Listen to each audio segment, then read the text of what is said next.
President Trump's global tariffs.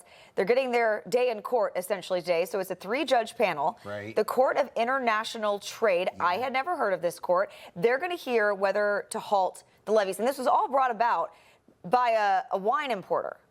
Explain this. Okay, so the wine importer likes to sell wine for $100 a bottle. Okay. With the tariffs, the wine importer would have to sell that same bottle for $150, and he says it will put him out of business. Okay. The real argument is that the president doesn't have the authority to impose the tariffs because he used a statute that requires an emergency. An emergency is a sudden and unexpected event. The emergency that President Trump suggested was the basis for the tariffs was the imbalance of trade, which is not an emergency because we've had it since 1934. That's the argument in a nutshell. The other argument is a tariff is a sales tax, and under the Constitution, only Congress can impose a tax. So if Congress wants to impose the tariffs, this wine company and everybody else is stuck with them. But the president doesn't have the authority to do it on his own. Now, here's what's interesting. You are not alone in never having heard of this court. This is a bona fide federal court that's so far below the radar screen, many lawyers and even judges don't even know it exists. It has jurisdiction over the tariffs. This is not like a judge in New Jersey trying to extend her jurisdiction to California. This is a court in Lower Manhattan that exists to hear complaints about international trade. They could stop the tariffs like that. Tariffs across the board or just in this specific case? That's the question. Okay. If they find the president acted unconstitutionally, they will stop the tariffs across the board and kick it back to Congress. Then Trump has to craft legislation, and then he has to propose it to Congress. And in the interim, all those tariffs stop. On the other hand, if they say, this is a foreign policy issue, even though it is a sales tax, we're not going to interfere with foreign policy. If you don't like what we said, appeal us. So we don't know how it's going to go. The oral argument is today. And it's a bona fide serious challenge that the DOJ is taking seriously because the White House is a little ill at ease over it. Now, normally this would just be one judge hearing this case, which is usually, but this is actually going to be a 3-judge panel doing this? What's the significance of that? Because there is no jury.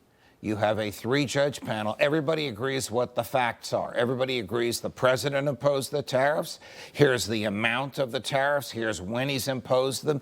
Here's how much has been collected. There's nothing for a jury to do. So Congress, when it created this court, decided instead of giving all this power to one judge, it's going to be divided amongst 3. So 2-to-1, the tariffs stop.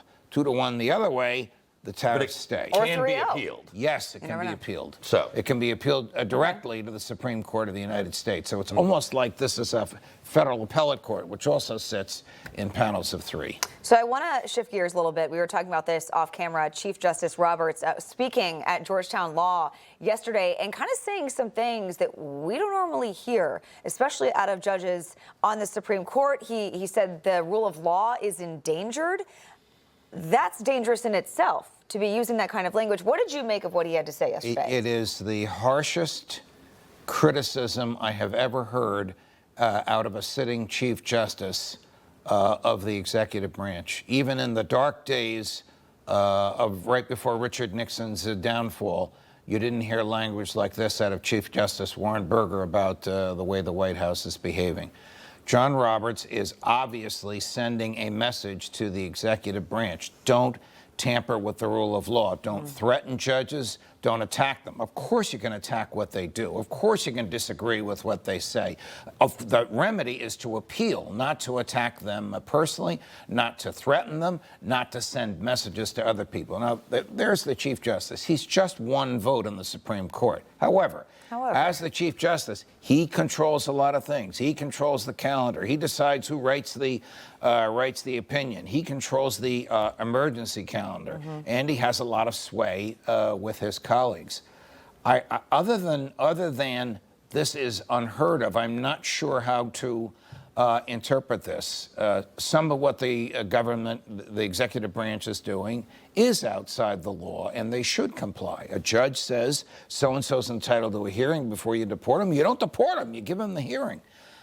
Even if the hearing is burdensome and even if the hearing is difficult, the Constitution says you follow the law. The law says he's entitled to a hearing.